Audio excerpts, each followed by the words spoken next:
तो हेलो दोस्तों, नमस्कार। स्वागत है आप लोगों को सरस्वती स्टडी पॉइंट में।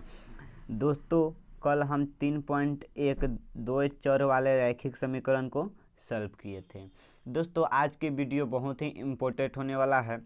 दोस्तों, अगर हमारे चैनल को सब्सक्राइब अभी तक नहीं किए हैं तो हमारे चैनल को सब्सक्राइब कर ले और साथ में घंटी के निशान दबाना ना भूले और साथ में लाइक ज़रूर करें। दोस्तों, आज दो चर वाले रैखिक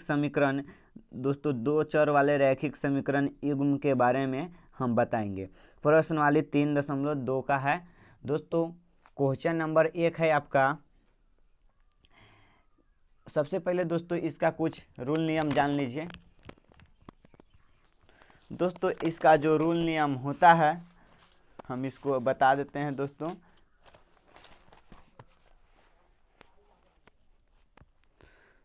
दो चर, दोस्तों है क्वेश्चन क्या है आपका, दो चर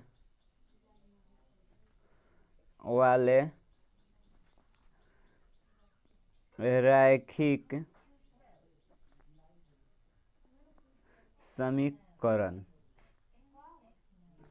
दोस्तों दो चर, जैसे देख लीजिए, चर के मतलब जो होता है A B D X Z. दोस्तों ये जो है चर होता है, दोस्तों चर कहलाता है। और जैसे आप जानते हैं कि 1, 5, 7, 9 ये सब से है अचर है। दोस्तों अचर है, तो आप तो समझ गए कि चर और अचर में अंतर क्या है। दोस्तों चर जो होता है, जो ए से लेकर जेड तक के बीच में कोई भी संख्या आए जो वह चर कहलाता है। और 1 से लेकर यानी कि अंक में जो गिनती में जो आता है वह अचर कहलाता है। दोस्तों रैखिक समीकरण, अब आइए आपका रैखिक समीकरण। दोस्तों रैखिक समीकरण वैसे पद कहलाता है जिसका घात 1 हो। दोस्तों रैखिक समीकरण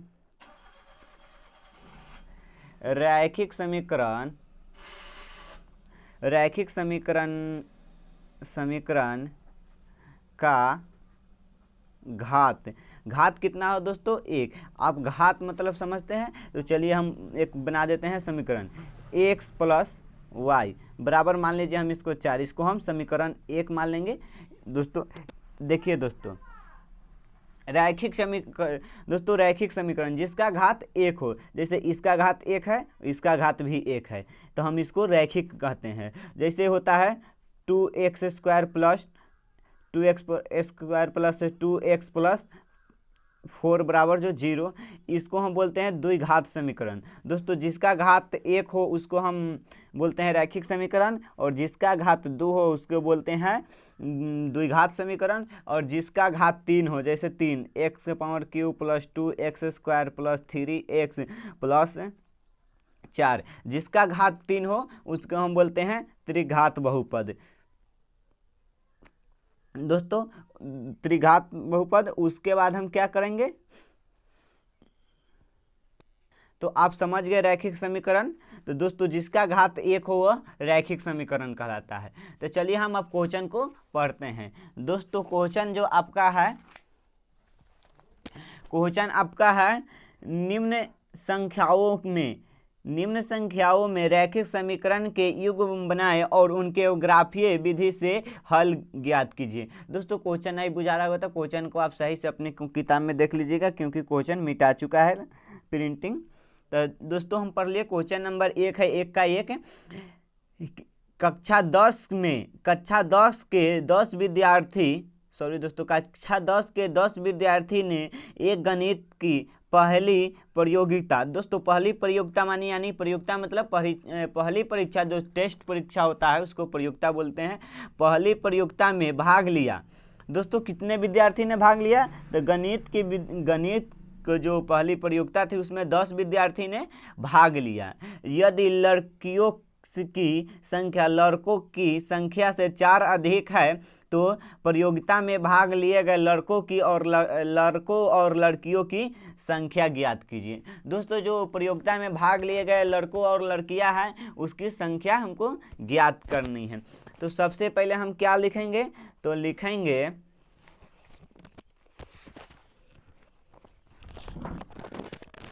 तो सबसे पहले हम लिखेंगे क्वेश्चन नंबर 1 का 1 और यहाँ लिख देंगे प्रश्न वाले 3.2, प्रश्न वाली 3.2 लिख दिए। उसके बाद क्वेश्चन नंबर 1 है कि आपका किसी कक्षा में 10 विद्यार्थी ने एक गणित की पहली प्रतियोगिता में भाग लिया। दोस्तों तो हम सबसे पहले क्या लिख लेंगे, माना कि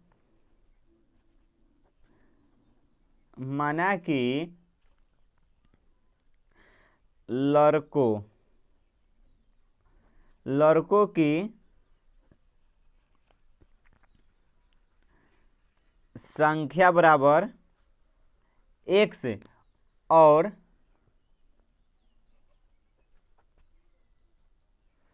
लड़कियों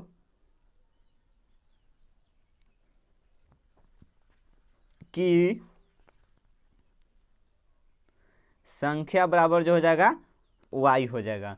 उसके बाद क्या है, भाग लेने वाले कितने विद्यार्थी हैं दोस्तों, तो कुल 10 विद्यार्थी हैं। तो हम यहाँ लिख देंगे x प्लस y बराबर जो लिख देंगे 10, इसको हम समीकरण 1 मान लेंगे। लिखेंगे प्रश्नानुसार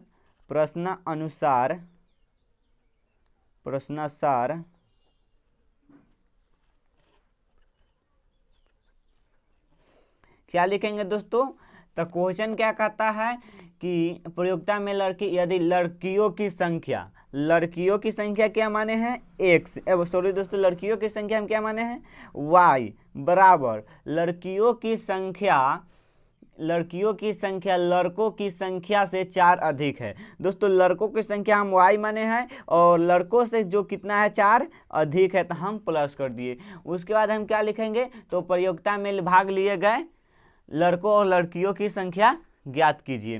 तो दोस्तों हम सबसे पहले इसको आगे सॉल्व करेंगे तो हो जाएगा y माइनस x माइनस जो हो जाएगा 4 बराबर हम 0 कर देंगे। उसके बाद लिखेंगे x माइनस y बराबर जो हम 4 कर देंगे। दोस्तों उसके बाद हम क्या लिखेंगे, इसको सॉरी दोस्तों ये नहीं होगा। उसके बाद हम मान लेंगे इसको समीकरण 2।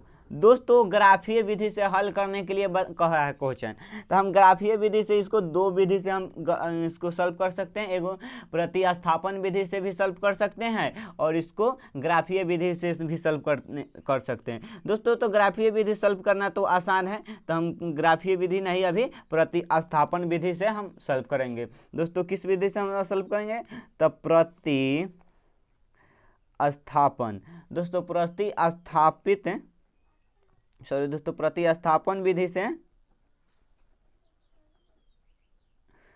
से तो हम क्या लिख देंगे समीकरण 1 और समीकरण 2 को घटाने पर। दोस्तों समीकरण 1 कितना है, तो दोस्तों आपका समीकरण 1 जो है हम इसको प्लस में तो इसको किधरों भी लिख सकते हैं, तो लिख देंगे y प्लस x बराबर जो हम मान लेंगे 10, समीकरण 1 हो गया। और दूसरा का है x, सॉरी दोस्तों यहाँ जोड़ने पर हम करेंगे माइनस x बराबर जो हो जाएगा आपका 4 हो जाएगा। हम इसको जोड़ने पर चिन्ह को विलोम नहीं करते हैं, तो प्लस माइनस है तो कट जाएगा और y बराबर जो हो जाएगा y जुटेगा तो प्लस में है तो हो जाएगा 2y बराबर 14 हो जाएगा, 10 और 4 14। उसके बाद हम लिखेंगे y बराबर जो हो जाएगा 14 ऊपर आएगा और जो 2 में y है, y में जो 2 है उसको हम इधर कर देंगे, हो जाएगा। इसके बाद हो जाएगा इससे 2 से डिवाइड करेंगे तो हो जाएगा 7, तो लिखेंगे y बराबर जो हो जाएगा 7। अब उसके बाद हम क्या लिखेंगे, तो लिखेंगे समीकरण 1 में y का मान रखने पर। दोस्तों समीकरण 1 में हम y के मान रखेंगे, तो समीकरण 1 जो क्या है आपका, तो समीकरण 1 है आपका x प्लस y बराबर 10। तो दोस्तों हम x में क्या रखेंगे, y का मान रखेंगे। तो सबसे पहले हम x का x रहने देंगे, y का मान जो आपका 7 आया है तो हम यहाँ y का मान 7 भरेंगे और इसको 10 को 10 हम रहने देंगे। दोस्तों इधर प्लस में x का x लिख देंगे और इधर प्लस में है तो हम इसको 10 है और इसको जो प्लस 7 में है तो हम इसको इधर ले जाएंगे तो हो जाएगा -7 और x बराबर जो हम आपको लिखेंगे 3 लिखेंगे। 10 में से 7 गया तो बचेगा 3। तो हम दोस्तों माने क्या थे, लड़कों की संख्या, क्या माने थे, लड़कों की संख्या कितना माने थे, x। सॉरी दोस्तों x माने थे, तो x का मान जो आपका आ गया 3। तो लड़कों की कुल संख्या कितनी है, लड़कों की कुल संख्या दोस्तों हम माने लिखेंगे x बराबर कितनी है, तो 3 है कुल संख्या। और लड़कियों की कुल संख्या कितनी है,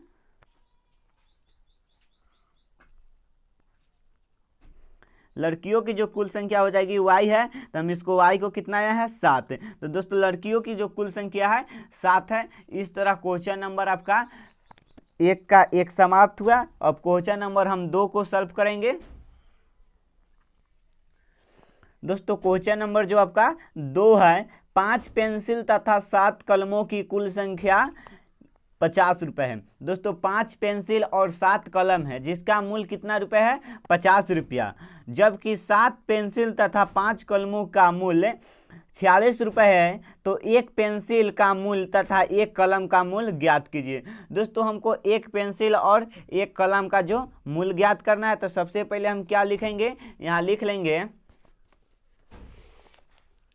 दोस्तों, हम क्या लिखेंगे, लिख लेंगे क्वेश्चन नंबर 2 लिख देंगे और लिखेंगे माना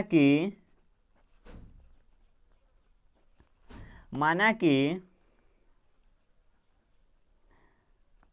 पेंसिल का, दोस्तों क्या मान लेंगे, तो हम यहाँ मान लेंगे पेंसिल का जो मूल्य बराबर कितना मान लेंगे, हम x मान लेंगे। पेंसिल का मूल्य बराबर जो हम मान लेंगे x मान लेंगे। तो हम क्या लिखेंगे, पेंसिल का मूल्य जो हो जाएगा आपका x, और कलम का मूल्य जो हो जाएगा y हो जाएगा। दोस्तों कलम का मूल्य y हो गया। दोस्तों कलम का जब मूल्य y हो गया तो क्वेश्चन है 5 पेंसिल तथा 7 कलम का मूल्य 50 रुपये है। तो सबसे पहले हम यहाँ लिखेंगे पहली शर्त के अनुसार, पहली शर्त के अनुसार, तो पहली शर्त के अनुसार क्या है, 5 पेंसिल। दोस्तों हम पेंसिल को क्या माने हैं, x, हम लिखेंगे 5x, और इसको हम लिखेंगे प्लस, और क्या y को थी, क्या बोला जाए, कलम को क्या माने हैं y। तो दोस्तों हम y कितना, 7 कलम है तो हम इसको लिखेंगे 7y। आप कुल कितने रुपए में खरीदा जा रहा है, तो दोस्तों कुल जो है 50 रुपये है। तो हम यहाँ 50 करेंगे और इसको हम जो मान लेंगे समीकरण 1। उसके बाद फिर लिखेंगे, फिर दूसरी शर्त के अनुसार, दूसरी शर्त के अनुसार, दोस्तों दूसरी शर्त के अनुसार, दूसरी शर्त क्या है, 7, जबकि 7 पेंसिल। दोस्तों 7 पेंसिल, तो हम पेंसिल को क्या माने हैं x, और 5 कलमों की कुल मूल्य 46 रुपये हैं। दोस्तों हम प्लस कर देंगे, और क्या बोला जाता है, हम कलम को क्या माने हैं y, और कितना है, तो 5 कलम का मूल्य कितना रुपये है, तो 46 रुपये हैं, कुल 46 रुपये हैं। तो इसको हम मान लेंगे समीकरण 2। दोस्तों अभी हम प्रतिस्थापन विधि से बनाए हैं, तो इसको भी हम प्रतिस्थापन विधि से ही बनाएंगे।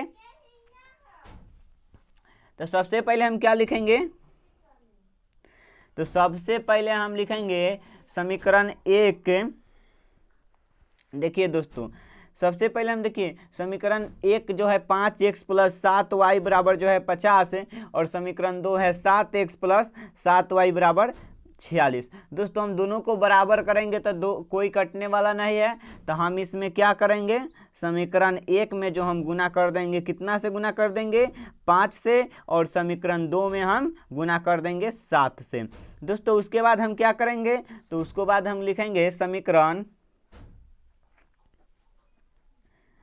1 में 5 से गुना कर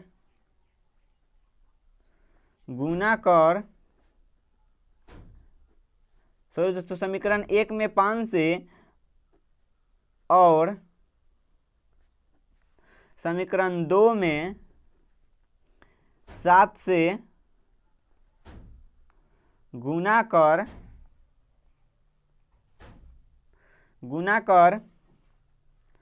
समीकरण को घटाने पर। दोस्तों इतना हम लिख दिए। समीकरण 1 में 5 से गुना करने के लिए देखिए दोस्तों, हम समीकरण 1 में 5 से गुना कैसे करते हैं। तो सबसे पहले समीकरण हम इसको उतार लेते हैं 5x + 7y = 5। इसको हम समीकरण 1 माने थे, इसमें हम 5 से गुना कर देंगे। तो चलिए दोस्तों पहले हम इसको सॉल्व करते हैं। 5 से 5 में गुना करेंगे तो हो जाएगा 50, 25 और x का हम x रहने देंगे। उसके बाद प्लस है तो प्लस लिखेंगे। 7 में 5 से गुना करेंगे तो 7 × 5 = 35 और इसको y कर देंगे। और 5 में हम 50 से गुना 5 में हम 50 से गुना करेंगे तो हो जाएगा 125। इसको हम अब समीकरण 1 मान लेंगे, या समीकरण आप इसको 3 भी मान सकते हैं। चलिए हम दोस्तों समीकरण 1 ही मान लेते हैं। लिखेंगे फिर समीकरण 2 कितना है आपका। तो समीकरण 2 है आपका 7x + 5y = 40। समीकरण इसको हम 2 मान लेंगे। चलिए 2 है समीकरण। इसमें कितना से गुना करना है, 7 से। तो इससे हम गुना करेंगे तो हो जाएगा 7 × 7 = 49x + 7 × 5 = 35y और इसमें 7 हम 46 में 7 से गुना करेंगे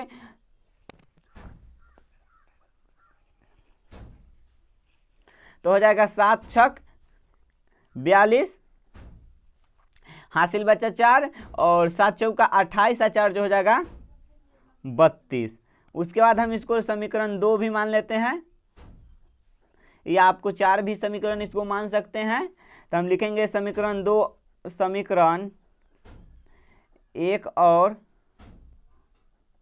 समीकरण 2 को घटाने पर। दोस्तों हम शॉर्ट में लिख देते हैं इसको माइनस, इसलिए आप माइनस ना लिखिएगा घटाने पर। देख लीजिए उसके बाद लिखिएगा समीकरण 1 कितना है। तो समीकरण 1 जो है आपका 25x + 35y = 125 और समीकरण 2 कितना है आपका 49x + 35y = 132। सॉरी दोस्तों 332। हम इसको plus plus minus minus minus इसको काट देंगे तो घट जाएगा, 0 हो जाएगा। और इसको घटाएंगे तो हो जाएगा 24x माइनस में आएगा और इसको घटाएंगे, सॉरी दोस्तों यहाँ हम 50 में 5 से गुना करेंगे तो हो जाएगा 250 होगा।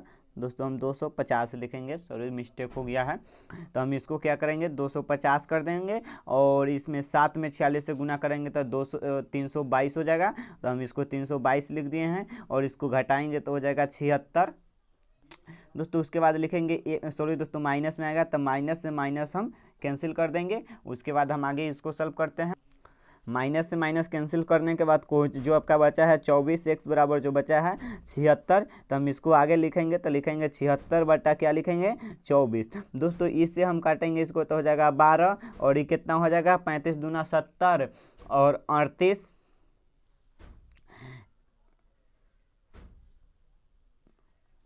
सॉरी दोस्तों कितना हो जाएगा, सॉरी दोस्तों यहाँ 72 बचा हुआ था आपका 72। तो हम इसको 72 कर देंगे और इसको काटेंगे तो हो जाएगा 36 दूना 72 और 12 तिया 36। तो हम x का मान जो आ गया आपका 3 आ गया। उसके बाद हम लिखेंगे समीकरण 1 में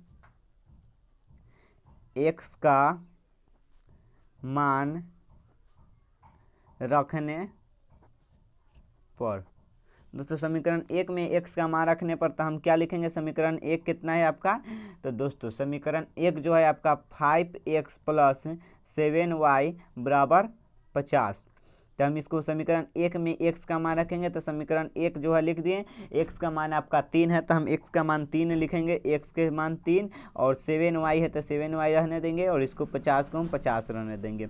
दोस्तों 5 में 3 से गुना करेंगे तो 5 × 15, और 7y है तो हम 7y लिखेंगे, और प्लस इसको हम 50 लिखेंगे। उसके बाद लिखेंगे 7y बराबर जो लिखेंगे 50, और माइनस इसको लिखेंगे हम 15। उसके बाद क्या लिखेंगे, तो लिखेंगे 7y बराबर जो हो जाएगा 50 में से 15 घटेगा तो बचेगा 35, और y बराबर जो हम लिखेंगे 35 बटा हो जाएगा कितना 7। 7 से हम 35 में डिवाइड करेंगे तो हो जाएगा 5 सते 35, तो हम इसको कितना लिखेंगे, y बराबर जो लिखेंगे आपको 5 लिखेंगे। दोस्तों y बराबर हम जब 5 लिख दिए तो हम माने थे क्या, एक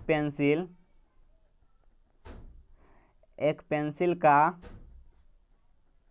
मूल्य कितना माने थे हम, x माने थे। तो दोस्तों x का मान जो आपका आ गया कितना 3, तो एक पेंसिल का जो मूल्य आ गया 3 रुपया, और एक पेंसिल उसके बाद एक कलम का मूल्य कितना माने थे हम, y रुपये। तो इसका मान हो गया जो y का मान कितना आया 5। तो एक पेंसिल का दाम जो अब क्या 3 रुपये, और एक कलम का जो मान है, सॉरी दोस्तों, एक कलम का जो दाम है 5 रुपये। तो इस तरह क्वेश्चन नंबर 2 समाप्त हुआ। क्वेश्चन नंबर 2 से हम कल सॉल्व करेंगे। आज के लिए इतना है।